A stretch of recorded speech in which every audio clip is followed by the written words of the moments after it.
How to make credit card in Scotia Bank. Hey guys, in this video, I am going to show you how to make credit card in Scotia Bank.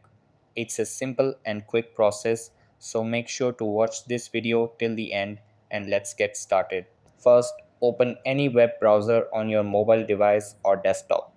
In the address bar, type scotiabank.com and hit enter. You'll be taken to the Scotiabank homepage. On the home page, hover your mouse over the Credit Cards tab at the top. A drop-down will appear, and under the Services option, click on Activate your credit card. Now, you'll be asked whether you are a Scotiabank customer with access to online banking.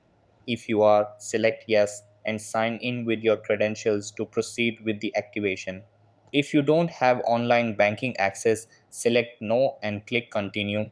You will be directed to a page where you can manually enter your card details.